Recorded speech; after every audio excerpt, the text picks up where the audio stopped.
باش گهدارو بینرین بویر اف ام ین کوبریا پیلا اف ام می 103.5 قامشلو در دوراوی لما گهدار دکن بریا وشانا زندیه رو پلا ازگهی لسر فیسبوک بویر عربی لما تماشا دکن بلی گهدارو بینرین ما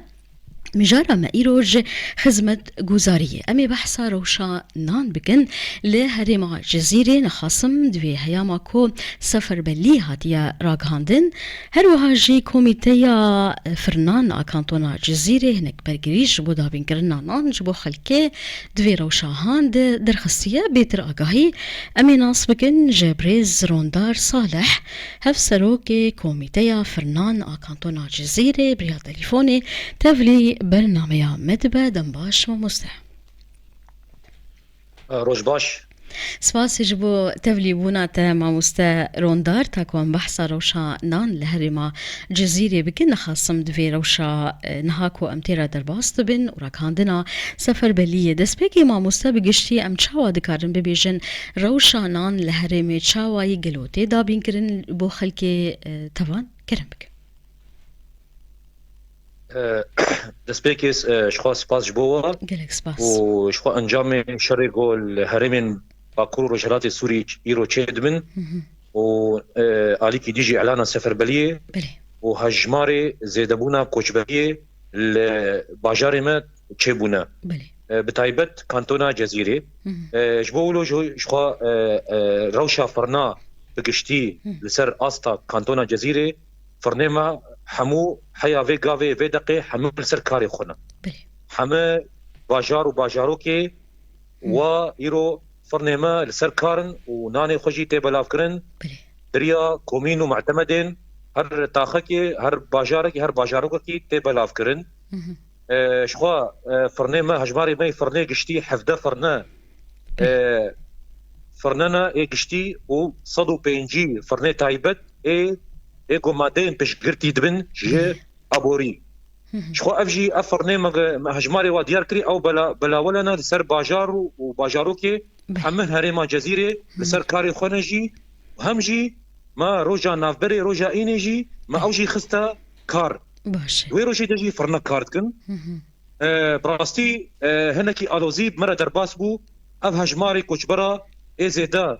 دباجاره ده بتايبت باجاري قامشلو تشيبون هنكي روجن دسبيكي هنك الوزي تشيبون اوجي ما وك ابوري ما حمو اجراءات وتدابير خكرتن وام كاربن في الوزي درباس بكن شخو غوري وينا ما هن اجراءاتي يكمين ما هجماري فرني تايبت ما زيدكرن يعني دقامشلو باجار ده شازده فرنا ما بكرن ما زيدكرن جدر في فرني مي ايكونها تنا كومينا دباجاري تربسبيه دباجاري حسكي دباجاري حبيب باجاري ما ايكو بيوستيه زي ذكرنا هجمارين فرنا وهم جيت اليكي دجي تشكر لسر استا جزيره اقوم تجي بكاري خوشي هاد رابي بكاري رخصتنا بلا فكرنا نان لسر باجاره اليكي دجي شخو اف كوميتي وارتا هر باجارك وباجارك او كوميتا وارتا تشيبوناتي دا او جي بالتنسيق بقوميتا اوارتا يا جزيره را تشي بي وي سي هبي تشي برسغريك هبن جبو هم خوستيا زي ذكرنا كمين ارض الباجاره هم جي برسغريكين جو بي خوستن هم شوباندن هم احتياجيه يعني تحمد بلي خدمتكاريه وام كاربن ملتي خو وحمكي كوميني خو ام ناني واب جهبكن قالك خالين جرينك تاني زمان دي درباري اجراءاتين كو هاتنا السندن جالي كوميتيا فرنان لهرم على الجزيرة جبو دابين كرنا نان جوان جي مجارة ذكرنا فرنين نو هروها جي زي ذكرنا ساعتين كار وروجين ويما مستنها فرنين تايبتجي يا ين سياحي جي وراء الي كارن دوي روشاهان دي تاكونان بي دابين كرن راست شخوا هجمارين فرنين سياحي دباجار ده شخوا قلق يعني جبولو جي ماجي ما دملكي دجي ما او اجراءاتي خوي قرتن جي دمل فرنين سياحي او جي ما مادين ايكو تشكرنا نان ما جواره بشكشكر ما جواره دياركر ما جو ام حمتشتي جواره تقديم تكن بشكش تكن ليه هم بري ويجي دبي ونسر كاري خو 24 ساعه ون كاري خو بكن بله. او جيتنا شوباندن بروجانا بوغو ام كاربن توازنك كي بكن دبي قوناغا جو ام تيرا درباست بن يعني فرن سياحي اما دا دنا بتقشتي فرنين حجري اي سياحي وهم جي فرنين سياحي اي الي او جي سركاري خونا حمل سركاري خونا 24 ساعه او جي كاري خودكن باش ماموسنها او ميكانيزميا دانا ارد انها جبو همو فرنان شاواي او ميكانيزميا دانا مادين جبو تشكرنا نان شخوا ما قلت ما وقت ياركر اف الوزيا قول مردر باس ام بيشن ملتي ما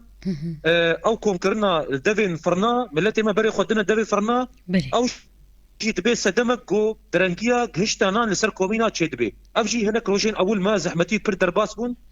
دملكي دجي ما وقع قومي توقع اندامي ابوري بقشتي اي باجارا وباجاروكا اي جزيره ما حمود دوزنامي واتشيكرنا هر قساي هر اندامك الفرنكيا او كاري خو درابي حتى تثبيت بكي جو افنان بقشتي ملت وكومينا ما مستدنجي تقطب براستي اذكر برسوا خديسا دوباره بك مجرى ساس كرنا كوميتايا كجبورو شا اورتا هادية تشيكرين كوميتايا كو هادية ساس كرين جبو في روشا اورتا بچكاري رادبا قلو في قرن في كوميتايا هبن جبو شو باندنا روشا تشيكرنا نان وبلاف كرنا نان لباجار وباجارو كين دفري كرم شخوا ايما وكا كوميتي اورتا لهر باجار وباجارو كي كانتونا جزيرة تشيبونا بلي اف كوميتا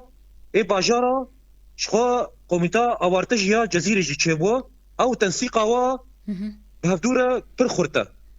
بالدقه بساعتها تنسيق وتكمله تي كوميتا جزيره يا اوارتا بلي شخوا افجي بكاري خوا درابن الباجارو باجاروكا شخوا وك اندامي ابوري بقشتي اي باجارو باجاروكا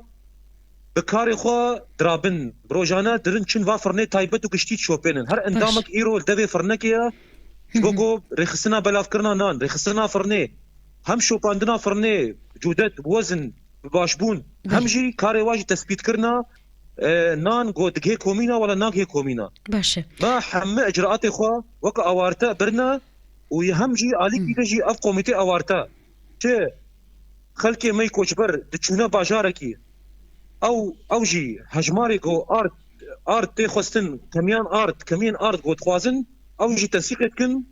تخوازن غوري احتياجن هر باجاركي او كميا ارت تشيج بوغو بينان ببلافكرن لكوچبري ما ايغو درباسي هرمي ما امي بحسابي خالبكن ما مستا مجرى شخو قلك خلكين ماجد دفرين دن جهري من شر نهار باشاري قامشلو باشاري عمودي بجهبونا لنافندين كوهاتنا اللي بجهبونا نها جبو دابين كرنا نان جبو خلكين ما ين لنا فافان نافندان رو نشتنا قلو تيدس بشغري جبو قهاندنا نان لوان نافندان هاتيا بيشكشكره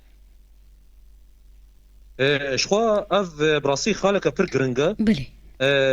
اف وجبري ما ايجو هاتن بلافكرن الباجارة راستي وكا افنا فندي كون هاتا دات ديار كرن بلي او جي بردفكي وهنا او جي رابطة عفرينن بردفكي او جي هفسروكن او جي تنسيقا بمريا بلي بو باجاري بو تخستن ارض كمية زي ذكرنا ارض او تكميلا خد دنما ام غوري تكميلا واجي ام ارض زيدتكن الباجاره شخوا براسي ما قلت هجماري برمزن الباجاري قامش لونا بلي جبولوجي ما هر باجاركي ما فرنين تايبت ما تخصيص كرن جبو كوچبرا او فرنا جواره كارتكن بتايبت دريا ما ورابطه عفرين شخاص تخوازي ام غوري وانا دنوا وام سرنا فندوا بقشتي ام بلاتكن واس خوازم جي بيجم براسي اف الوزيا جو انتر درباس بون و هر پنج روجي دسبيكي جو چيبون ام ها كارن بيجن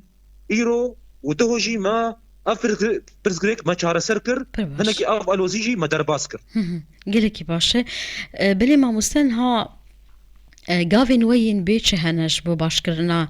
روشانان بگشتی تایبت دوی وقتا هاند راستي جبو باش كرنا نان شخوا ما قلت يعني مادين اي بشقرتي بلي. اي هري باش اي درجاية كمين تي بلاف كرن سرفافر نيمي كشتي وتايبات بلي جبولو امجي وقت شوباندنا خوش دملا كيدا قوميتين شوباندني جي هنا او قوميتين شوباندني او جي 24 ساعة تفكري دنا والسركاري خونا جبوكو همجي نان جودتاوي وزناوينا وهمجي سعرا ويناجي يعني جبوكو امجي نهاد روشة كي درباس بن بلي غازن هاتن غونان الملنا بوهاتي فروتن هم الملنا جي نان نباش تشيد بيش بقولو جي ما ام شوبان ناخد كنجي همجي تملكي دجي ام واجزات كن كسيكو كارين خرابك دملي فرنادا امجي واجزات كن يعني ما اجراءات وتدابير خو قرتنا دفي ملي دجي باش وام كارب نانكي باش بجودته ومواصفات ومعايير كوتي خوسن ام بقينا ملت بلي باش ما مستات بخواستش كي بيجي يان بانجك تريكي كلام بك يعني بانغام جبو ملتي مجي دفي قناغا قوم تيرا درباس بن هناكي بمرا اري كاربن يعني بلي ملتي ما ايرو بهجمارين قالك دشنال دفي فرنا كوم دبن لي ام خوازن افجي دبي ستمك دبي برزكريكك جو افنانين الفرناتشي دبي درنديك دقهي كومين دقهي كومينا كوميجي دبي مليدا غازنات كن دبي جنان زوناك هما بلي جبولو بانكا مش ملتي مرا وبتشن كوميني خو معتمد خو وروشا ما روشا جو نها اراما وفرني مجي حمل سر مع سركاري خو ببن وتش بيخستن وتش بيخستن جي ام خدمتها قال خو ملتي خدنا ام كاربن ناني ملت وكومينا حموكي بجهبكن باش